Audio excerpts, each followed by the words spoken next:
Welcome to இது உங்கள் wrestling Tamil VK. இன்னைக்கு வீடியோவில் பார்க்க போகிறதுனா உங்களோட கார்டிஸ் வாரியர் ட்ரூ மேக்கினர் அவரோட கான்ட்ராக்டை ரீசைனிங் பண்ணிட்டாராம்.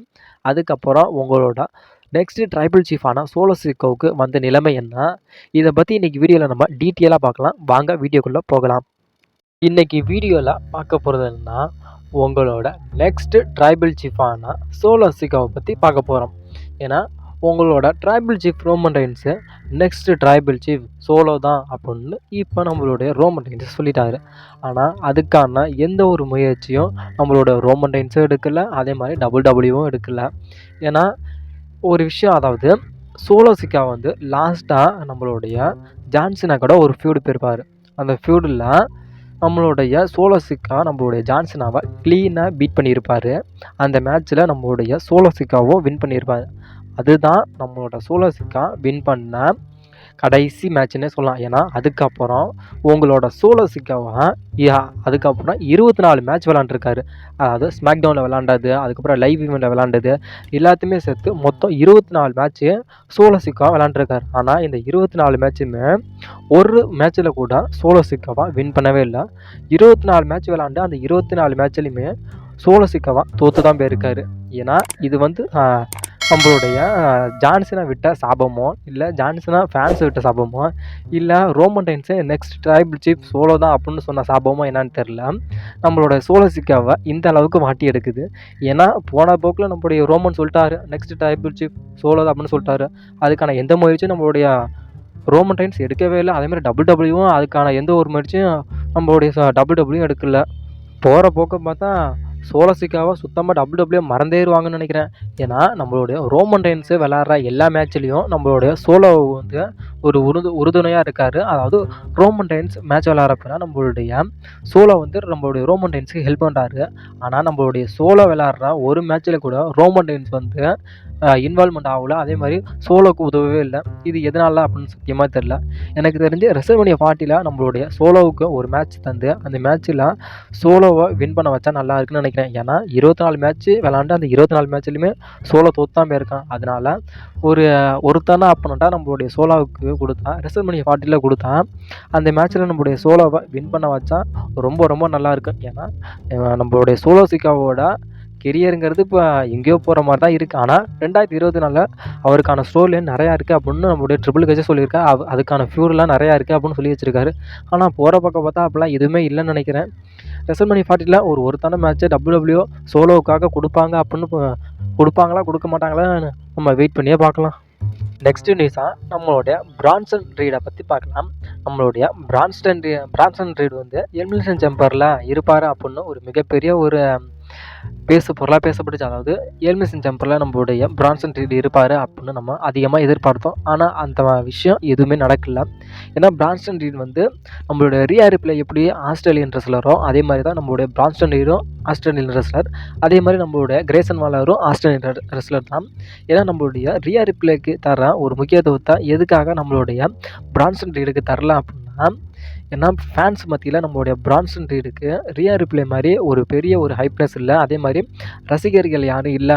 அப்படிங்கிறதுனால தான் இப்போ எலிமினேஷன் சேம்பருக்கான குவாலிஃபை மேட்ச் நடந்துச்சு. அதில் நம்மளுடைய பாபி லாஸ்லிக்கும் நம்மளுடைய பிரான்சன் ரீடுக்கு நடந்துச்சு. அதனால தான் நம்மளுடைய டபிள்யூ நம்மளுடைய பிரான்சன் ரீடை தோற்க வச்சாங்க அப்படின்னு இப்போ டபிள்யூ இப்போ அவங்களே சொல்லியிருக்காங்க. ஏன்னா அந்த அளவுக்கு நம்மளுடைய பிரான்சன் ரீடுக்கு ஃபேன்ஸ் மத்தியில் ஹைப்னஸ் இல்லை, அதனால தான் நாங்கள் பிரான்சன் ரீடை தோற்க வச்சோம் அப்படின்னு நம்மளுடைய டபிள்யூ சொல்லிட்டாங்க. இதை பற்றி நீங்கள் என்ன நினைக்கிறீங்கன்னு உங்களோட கருத்தை மறக்காமல் சொல்லுங்கள். ஏன்னா அவரோட நாட்டில் நடக்கிற ஷோக்கு அவரே போக முடியாது அப்படிங்கிறது ஒரு மிகப்பெரிய ஒரு வருத்தம் தான். மனசு தேர்த்திக்கங்க பிரான்சன் ரீட். இன்றைக்கி NXTயில் த ஃபேமிலி அப்படிங்கிற டீமுக்கும் நம்மளுடைய பேரன் கார்பனுக்கும் நம்மளுடைய பிரான் பிரேக்கருக்கும் ஒரு டேக் டீம் மேட்ச் நடந்துச்சு. இதில் நம்மளுடைய பேரன் கார்பனும் நம்மளுடைய பிரான் பிரேக்கரும் நியூ NXT சாம்பியனாக ஆகிட்டாங்க. நம்மளோட தரப்பில் இருந்து நம்மளுடைய பேரன் கார்பனுக்கும் நம்மளுடைய பிரான் பிரேக்கருக்கும் நம்மளோட வாழ்த்தை கண்டிப்பாக தெரிவிப்போம். அது இல்லாமல் இந்த டீம் அப்படியே நம்மளுடைய மெயின் ரெஸ்லருக்கு வந்தால் உண்மையிலேயே நல்லா தான் இருக்கும். ஏன்னா நம்மளுடைய பிரான் பிரேக்கர் வந்து எவ்வளோ பெரிய டாமினண்டான ரெஸ்லர் வந்து உங்களுக்கு எல்லாத்துக்குமே தெரியும். இந்த பிரான் பிரேக்கரும் நம்மளுடைய பேரன் கார்பனும் மெயின் ரெஸ்லருக்கு வந்தால் இன்னும் நல்லாயிருக்கும்.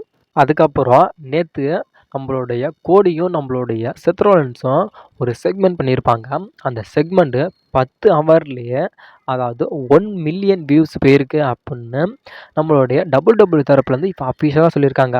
அதாவது வேறு எந்த ஒரு செக்மெண்ட்டுக்கும் இல்ல. நம்மளுடைய செத் ரோலன்ஸும், நம்மளுடைய அமெரிக்கன் நட்மன் கோடியும் பேசின செக்மெண்ட். இது யாரை பற்றி பேசுனாங்க அப்படின்னு உங்கள் எல்லாத்துக்குமே தெரியும். அதாவது நம்மளுடைய ரோமன் ரைன்ஸையும், நம்மளுடைய ராக்கை பற்றி தான் பேசுனாங்க. இதுக்கு மட்டுமே 10 ஹவரில் அதாவது 10 மணி நேரத்தில் 1,000,000 வியூஸ் போயிருக்கு அப்படின்னு நம்மளுடைய இப்போ சொல்லியிருக்காங்க. ஏஇடபிள்யூல நடக்க போகிற ரிவால்யூஷன் பேப்பரியூக்கு வில் ஓஸ்ப்ரேயர் போக போகிறாரு. அதாவது ஏஇடபிள்யூக்கு டெபியூட் ஆக போகிறாரு அப்படிங்கிற மாதிரி ஒரு மிகப்பெரிய ஒரு நியூஸ் போய்கிட்டு இருக்கு. இது எந்த அளவுக்கு சாத்தியம் அப்படின்னு தெரில. ஏன்னா வில் ஓஸ்ப்ரேயர் வந்து இப்போ ஒரு ஃப்ரீ ஏஜெண்டாக தான் இருக்காரு. அதனால நம்மளுடைய டபிள்யூடபிள்யூக்கு வருவாரா இல்லை ஏஇடபிள்யூக்கு போவாரா அப்படிங்கிற மாதிரி ஒரு மிகப்பெரிய ஒரு கான்ட்ரவர்சல் போய்கிட்டு இருக்கு. ஆனால் இப்போ நம்மளுடைய ஏஇடபிள்யூ நாங்கள் நடத்துகிற ரிவால்யூஷன் பேப்பருக்கு வில் ஓஸ்ப்ரேயர் வரப்போகிறாரு அப்படின்னு சொல்லியிருக்காங்க. இது எந்த அளவுக்கு உண்மைன்னு தெரில. நம்ம வெயிட் பண்ணியே பார்க்கலாம். அதுக்கப்புறம் ரெசல்மனியா 40ல அதாவது நைட் 2ல ரோமன் ரைன்ஸ் விசஸ் கோடி மேட்ச் நடக்க போகுது.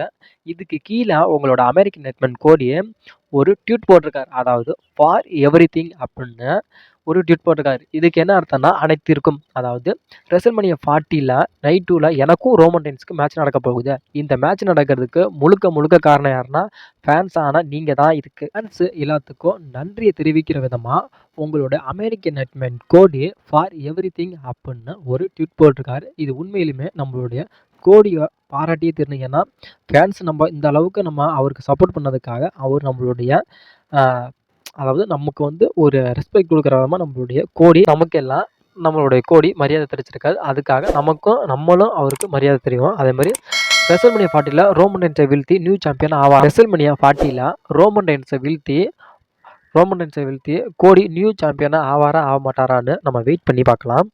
லாஸ்ட் அண்ட் ஃபைனல் அப்டேட்டாக உங்களோட கார்டிஸ் வாரியர் ட்ரூ மேக்கின்டையர் ரீசைனிங் டபிள்யூடபிள்யூல பண்ணிட்டாரு அப்படிங்கிற மாதிரி ஒரு மிகப்பெரிய ஒரு அப்டேட் போய்கிட்டு இருக்கு. ஏன்னா ட்ரூ மேக்கின்டையரோட பழைய கான்ட்ராக்ட் வந்து ரெசல்மனியா 40யோட முடியுது.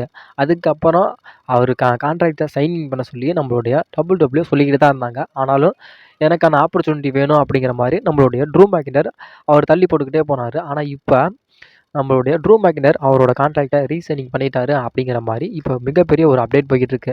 அதாவது மே மாதம் நடக்க போகிற ஒரு லைவ் ஈவெண்ட்டில் நம்மளுடைய ட்ரூ மேக்கின்டையரை நம்மளுடைய டபிள்யூடபிள்யூ அட்வர்டைஸ்மெண்ட் பண்ணியிருக்காங்க. அதனால நம்மளுடைய ட்ரூ மேக்கின்டையர் ரீசைனிங் பண்ணியிருப்பாரு அப்படிங்கிற மாதிரி ஒரு மிகப்பெரிய ஒரு அப்டேட் போய்கிட்டு இருக்கு. ஏன்னா இப்போ வந்து நம்மளுடைய ட்ரூ மேக்கின்டையருக்கு வந்து ஒரு மிகப்பெரிய ஒரு ஆப்பர்ச்சுனிட்டி கிடைக்க போகுது. அதாவது அநேகமாக நம்மளுடைய எலிமினேஷன் ஜம்பரில் ஒரு மிகப்பெரிய ஒரு டஃப்பாக இருக்க போகிறது யாருன்னா நம்மளுடைய ட்ரூ மேக்கின்டையருக்கும் நம்மளுடைய ரேண்டி ஓர்டனுக்கு தான் இருக்கும். ஏன்னா இப்போ நம்மளுடைய ரேண்டி ஓர்டனுக்கு இன்ஜுரி ஆனதுனால எலிமினேஷன் ஜம்பருக்கு கூட நம்மளுடைய ரேண்டி ஓர்டன் வருவாரா வரமாட்டாரா அப்படிங்கிறது ஒரு மிகப்பெரிய கேள்விக்குரிய. அப்படி ரேண்டி ஓர்டன் எலிமினேஷன் ஜம்பருக்கு வரலைன்னா நம்மளுடைய ட்ரூ மேக்கின்டையர் தான் நம்மளுடைய எலிமினேஷன் ஜம்பரை வின் பண்ணி செத் ரோலன்ஸ் கூட ரெசல்மனியா 40ல மோதுறதுக்கு அதிகமாக வாய்ப்பு இருக்குது அப்படிங்கிற மாதிரி சொல்லப்படுது. அப்படி ஒரு வேளை இல்லாட்டியும் ஏன்னா இப்போ வந்து நம்மளுடைய ட்ரூ மேக்கின்டையர் டபிள்யூடபிள்யூ பண்ணுற வில்லத்தனம் எல்லா ஃபேன்ஸ்லேயும் அதிகமாக ஏற்றுக்கப்படுது. அதனால கூட நம்மளுடைய ட்ரூ மேக்கின்டையர் ரீசைனிங் பண்ணியிருக்கலாம் அப்படிங்கிற மாதிரி ஒரு மிகப்பெரிய ஒரு அப்டேட் போய்கிட்டு இருக்கு. ரீசைனிங் பண்ணியிருக்காரா பண்ணலையா அப்படிங்கிறத நம்ம வெயிட் பண்ணி பார்ப்போம். ஆனால் நம்மளுடைய ட்ரூ மேக்கின்டையர் வந்து ரெசல்மனியா 40ல செத் ரோலன்ஸ் கூட மோதுறதுக்கு அதிகமாக வாய்ப்புகள் இருக்குது அப்படின்னு மாதிரி அப்டேட்டும் போகுது. ஏன்னா நம்ம வெயிட் பண்ணி பார்க்கலாம். நம்மளுடைய டபிள்யூடபிள்யூ நம்மளுடைய ட்ரூ மேக்கின்டையருக்கு என்ன மாதிரிலாம் ஸ்டோரி லைன் வச்சுருக்காங்கன்னு வெயிட் பண்ணி பார்க்கலாம். வீடியோ பிடிச்சிருந்துச்சுன்னா வீடியோக்கு ஒரு லைக் பண்ணிட்டு நம்ம சேனலை மறக்காமல் சப்ஸ்கிரைபர் பண்ணுங்கள் நண்பா.